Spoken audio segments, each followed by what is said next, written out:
why he was sent there in the first place, and how his absence affected the entire family.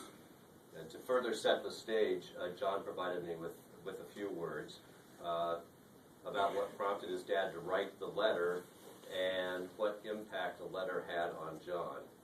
So here's what John told me. After I left Fairview, I lived in a group home in Florence, Oregon, that's on the coast, for a while. During that time, one of the staff members helped me call my dad and tell him that I wanted to learn more about my early life. It was in response to my phone call that my dad wrote this letter to me in 1977. And I believe John was 42 at that time, and his dad was 69. So this gives you a little bit of a picture. It's John's words again. After I received the letter, no one ever helped me read it until just a few years ago. I was preparing to move, as Hank said, and my good friend Hank was helping me pack my things up when he came across the letter. He asked if I knew what it said, and I said no. Hank then read it to me, and we both were crying by the time he was finished. The letter completely changed my view of my father. I had always thought he was a hard man, not very caring. After hearing what was in the letter, I realized how much he and all my family loved me, and how hard life was for him and my mom during the Great Depression. My dad came to see me 3 times while I lived at Fairview, but he never told me these things. It was a huge relief to learn this because I had always felt that my father didn't love me, and now I know how much he did love me.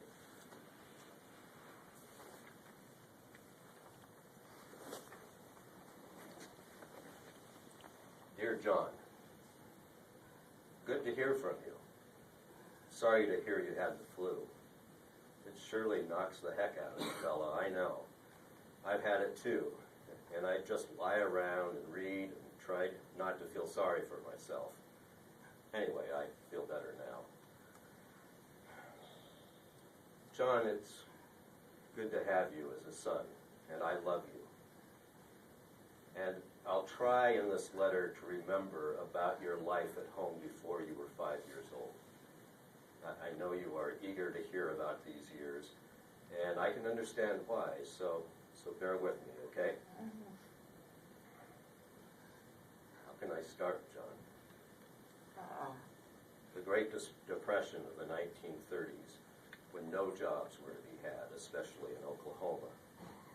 I was 24 years old when I first met your mother. She was teaching in my hometown of Calhoun, Oklahoma. I was discouraged, blue, and perhaps out of love with the world. Depressed, to say the least, with no job and no money. Thousands of other young men were in the same boat. In larger towns and cities, millions of young people were walking around the streets looking for work. People were going hungry. Even the weather was against humanity, with no rain for weeks. Dust storms darkened the skies for days. Banks were going broke. There were no crops because of no rain. Even God seemed angry with the world. As I mentioned, I met your mom. She was young and pretty, full of fun, with high spirits, and fun to be with. She was good to me. We saw each other often. In all fairness, I must say that she was kinder to me than I was to her. She was everything that is fair, loving, kind, and good, and I can see that in many ways I was not. I mean, I loved her, but not as much as I should. I had nothing to offer, and she deserved everything. I felt a sense of guilt. No job. I treasured her love, but I felt hopeless and angry. Your mother never complained. We wished to get married. With her money, we leased some farmland. She bought mules and farming equipment. Your mother finished teaching school even though she was pregnant with you. So you can see it was no picnic for her. I know lots of times she was too sick to teach, but she never complained to me about it. We were married the last of August 1934 in Oklahoma City. You were born July 7, 1935 at the Oklahoma City Catholic Hospital. And I'm telling you this, Johnny, so you can know a bit about prior to your birth, and that in no way can you blame your mother. She was very kind to you when you were a little baby and before your birth. I was in the delivery room during your birth. It was hell for you and your mother. I thought you were both dead just after your birth. I can't describe it. It was a bit of hell for both of you.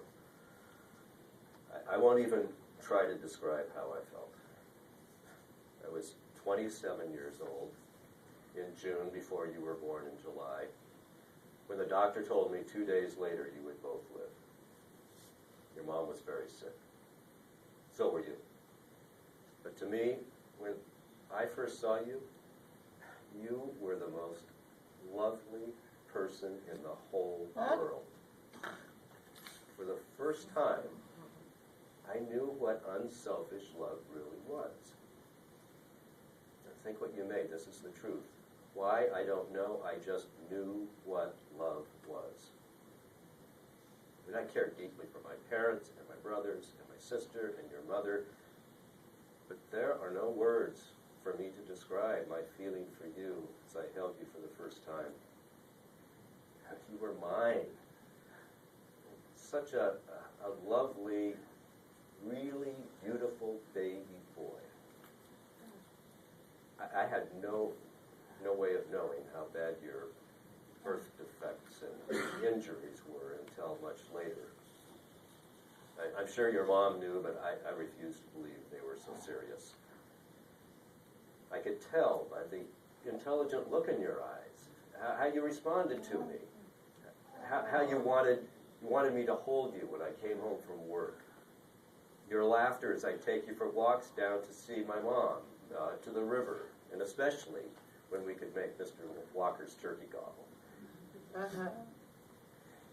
I'd been to Oregon in 1932. Conditions there were so much better for a young man with a family. I was determined to leave Oklahoma and go to Oregon. At least there was rain, so things could grow. And more work, too. I grew to hate Oklahoma so. In August, after you were born, we went to Oregon. You, John, could not walk. Zabette, your sister, was born the next July, Carolyn the following June, and Judith the following May. The workload was too much for your mother. She didn't complain. I knew she couldn't do all that work. It would have killed her, Johnny. So, this is why we thought it best to put you in Fairview. Putting you there nearly killed her anyway. I know it broke her heart to have to give you up. Jimmy missed you so. I missed you too, John. There's heartache, sorrows, pain, and disappointments in everybody's lives, John. You have had more than most could bear. You have remained so sweet through all of it. I'm proud of you and care, John. In my feeble way, I've tried to fill you in on most of your life before you were 5. I'm sure God has the answer as to the why that I do not. I'll see you before Christmas. God bless and love you, John.